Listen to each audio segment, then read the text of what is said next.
into this image right here. We're starting out in Photoshop. We're going to use some Topaz products on it, Denoise AI, Sharpen AI. We're going to send it into Topaz Studio 2, run Mask AI on it and change out the background and do some further adjustments in there. And then we're going to bring it back into Photoshop to finish it off. Well, this is going to be a great episode today. You're going to learn a lot. And by the way, if you want to save some money on Topaz products, use my affiliate link in the description below, and at checkout use my coupon code David Kelly, and you'll save that 15% off any Topaz product. It helps out my YouTube channel. I make a small commission, and I want to thank you in advance if you buy Topaz products. They're great products, and I can't say enough about them. So let's get started. Let me show you how I did this.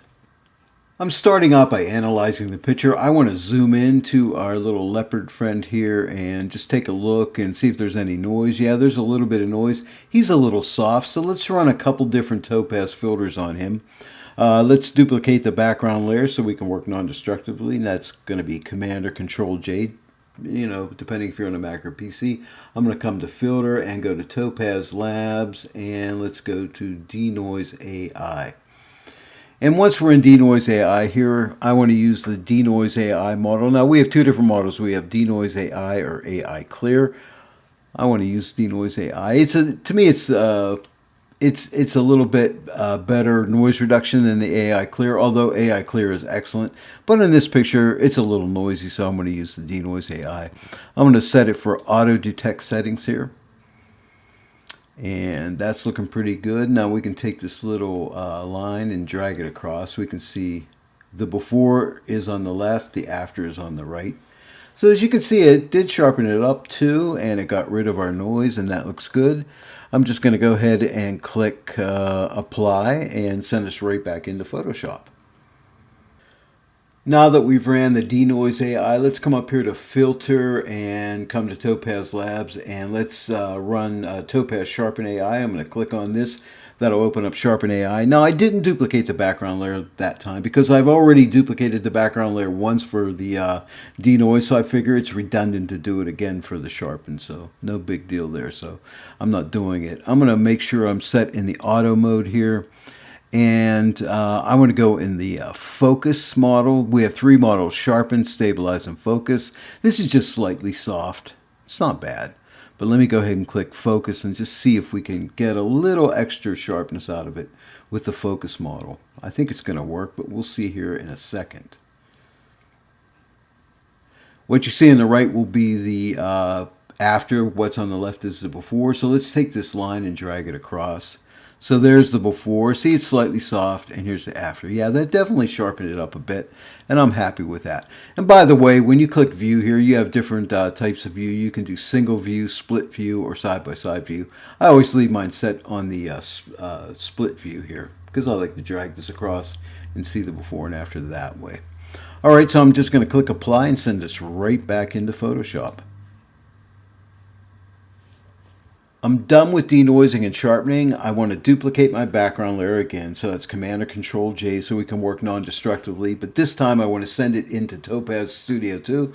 I'm coming up here to Filter and coming to Topaz Studio 2. We're going to launch it.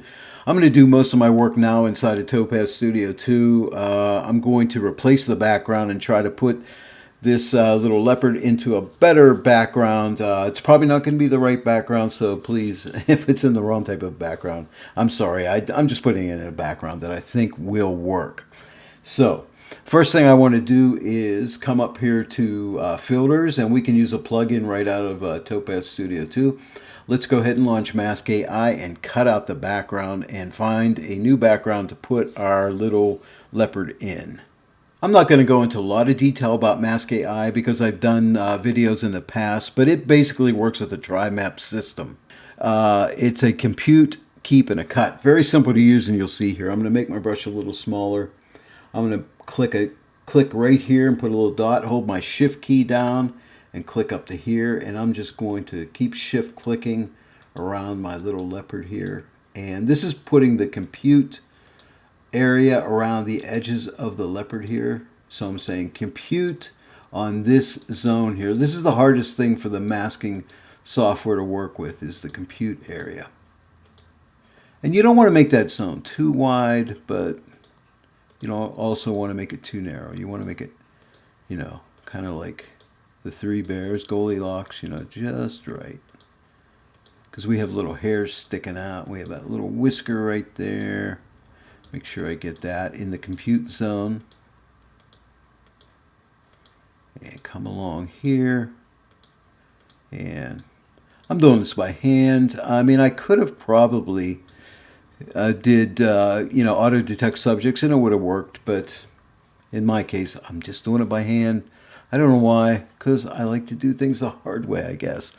Now we have two mask modes here, AI and contrast. I'm just going to click on compute mask, and this is real time. You'll see how long it takes to compute this mask. It's pretty quick. And it does depend on your computer how fast it's going to be. This is a later model computer, so it's going to be a little on the faster side. What I'm going to do now is come to show one window here, and I'm going to come over here and click on this little red apple here to keep. And I want to show you a couple things here. So I'm going to go to background. There's a couple cool things you can do. I can go to blur and just blur the original background out, as you can see right here. Now, where am I at? Here's the blur strength right here. So, you know, you could adjust that blur strength. You can make it really blurry, you know, which doesn't look natural, or less blurry. But we're in a zoo here, and I don't like this bar going across here. It wouldn't be bad if that bar wasn't there, so I'm going to replace the background. So what I'm going to do is click on Image, and I have an image. All we have to do is click Upload Image. It'll open up your file browser. Now I have an image in here, and I believe it is this one, oh, right here. So I'm going to click on that and click Open, and there it is. Now what we have to do is click on Transform. We can make this smaller, by the way, and let me see. I want to pull this up because I want more of the rocks. There's some rocks in here, and I can widen this out here. And right now, maintain aspect ratio is checked. You can uncheck that and run these sides independently, top, bottom, left, and right. But I'm going to leave the aspect ratio intact. And again, I want more of the floor of the forest here, because I think this would look more like an environment, correct me again if I'm wrong, that the leopard would sit into. And now I'm just going to click Transform. Now I'll show you something very cool here. Now, right now you see my try map here, but not to worry. Just come back up here to the little red apple, click it again, and go to Keep, and there you are, you're back. And then what we're going to do is take the blur, and now we can blur any background, which is really cool. Now again, I could blur it a lot, or just a little bit. I want it to look natural, so I don't want to over blur it, but I want it to look like it belongs. So maybe something, I don't know, that might be too much. Maybe something around there. I think that looks pretty natural. What do you think? We can zoom in a little bit and check around our little guy here and make sure everything looks good on the mask. And then what we can do is we can come back to Edge. So I'm going to click on Edge right here. And we can do some foreground recovery here if we need to. So sometimes I'll do this. I'll pull this up and it'll recover some, it'll just kind of color in the edges of this thing with the foreground area, like on from the fur and things like that. Now let me go to Mask and click on the Keep brush. I'm going to make my brush a little smaller. I'm just using my left bracket key because I can see it missed some of his ear right here. So I'm just going to paint right there. And I should have had this in contrast. I do this all the time. It takes longer in the contrast mode. See, it'll be done. See, and it fills that in. Put this on contrast. It'll be quicker if you miss anything. And look, it got the whisker. The hairs look good on the edges here. All the way around here looks good. Maybe I missed a little spot right there. Maybe right there a little spot. And you can just come in there and fix it. See what it did right there. Yeah, that looks good. Did it miss anything right there? Okay. And I think that looks good. And now, this is cool. We can go to background here. And now we can kind of marry this into the image here. So what I'm going to do is take a look at the background. Do I need to darken that background up a little bit? Maybe. I'm just going to darken it a little bit here. I'm going to try to match the contrast of the background with the foreground. It's not quite as the contrast is less, I think, in the foreground, so I'm going to pull that contrast back a little bit on the background. Try to match it up with the foreground. Maybe somewhere right around in there. And the saturation, I think it might be a little oversaturated, so I'm going to pull back on the saturation of the background a little bit. Again, trying to make it match. And when you're compositing, this is what this is called compositing. You want things to kind of match each other. Might want to take my exposure back just a little bit more. Maybe right around there. Now let's work with the temperature. Do I want to maybe warm it up a little bit here? And maybe something like that. Let's go to the, see where it says adjust, click this drop down. Now we can go to the foreground. And now the foreground, I think, definitely needs to darken up a little bit. Yeah. Try to get things to look like they work. And there we go. Maybe do I want to add a little contrast? Maybe I'll add just a little tiny bit of contrast there.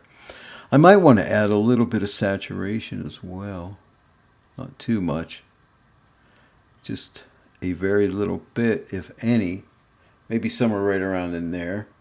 I might have to go back and retweak the background too. Anything else here? Maybe take my white point.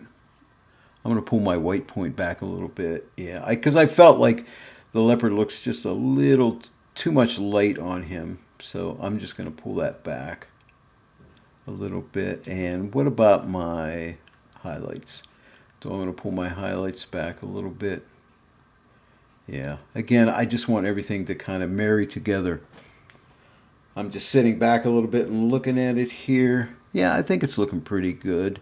Let's go back to the background. And is my background, does it need to go darker or lighter? Maybe I need to pull the saturation back a little bit. And take your time when you're doing this. I'm doing this fast, but you basically what you're trying to do is just balance everything out. I think that looks pretty good. I'm going to be happy with that, I think. And I'm going to go ahead and click Apply. And when I do, it's going to ask me, do you want that to be transparent or composite? I want it to be a composite, so I'll click on Composite. And that sends us right back into Topaz Studio 2. So now if I click on the eyeball here, here's the before and here's the after. So now I got a leopard kind of in a, hopefully a better background anyway. I know it's probably not the perfect background, but we got a little bit more work to do on our image here. I'm studying my image here and I feel the leopard's arm and this part of his body is a little bit too light, as well as the front portion of this log that he's laying on here. So let's come up here to add filter. Let's get a basic brightness contrast filter here. I'm not going to do anything yet, but we're going to click on its layer mask. We're going to invert the layer mask by clicking the three dots and clicking invert. Click on brush and check your size of your brush out. I think right around there looks good. My softness is at 50. My edge aware is turned on. I want to make sure the transparency is dragged the whole way to the right, so I'm painting with white paint. I'm just going to paint around the areas where I want to go dark on the leopard's body here.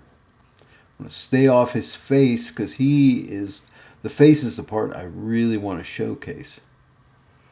But I don't want your eyes going to these light areas here. And I'm going to paint across this log here. Okay, something like that. I'm going to paint across this part of the log. Now nothing's happening yet because I'm only painting a mask on. Okay, and I'm going to paint in here, but not with the full strength of white. So I'm going to ease this off, maybe right around to here, and just paint in this area right here. Just want to darken that area up a little bit. Now let's go back and click on the brightness contrast layer, and now let's take the brightness and start to pull it back. And notice it's only affecting those areas I painted the mask on. So that's too much.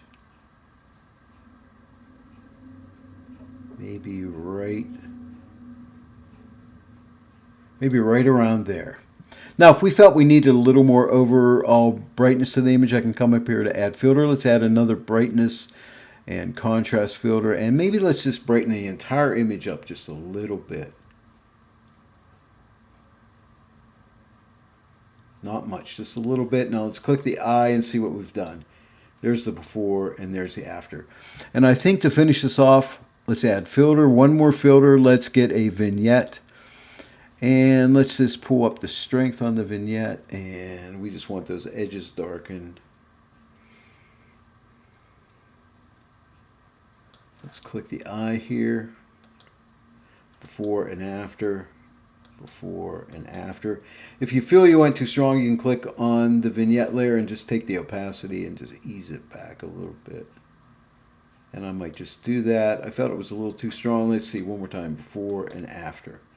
Or you could wait till you save this back in Photoshop and add a vignette in there if you want. It doesn't matter. Either way, I think it looks fine. I'm going to click Accept, and that'll send us right back into Photoshop. Now, if I click on this layer right here, Layer 1 Copy, click the eye, here's the before. So we went from here, and we went to here. So we put our leopard in a more desirable location, I think. And I think he looks a lot better. The only thing I might do is maybe lighten his eyes up a little bit. And to do that, what I would do is just get a new adjustment layer here. I was going to do that in Topaz Studio 2, but I forgot. So I'm just going to get a curves adjustment layer, put it in the screen blend mode, which lightens everything up. I'm going to invert this mask by Command or Control I, the shortcut for that. And I'm just going to get my brush, B for brush, and make my brush a little bit smaller with a left bracket key.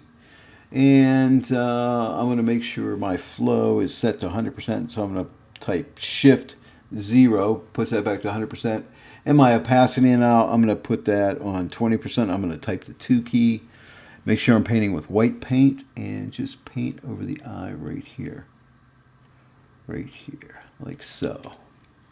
Let's click this before and after.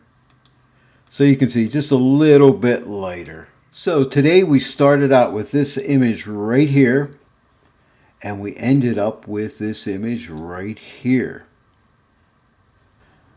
Well, today we used a bunch of different Topaz filters. What was it? Adjust AI, we used Denoise AI, and we used Sharpen AI, Remask AI, and we used Topaz Studio 2 along with Photoshop.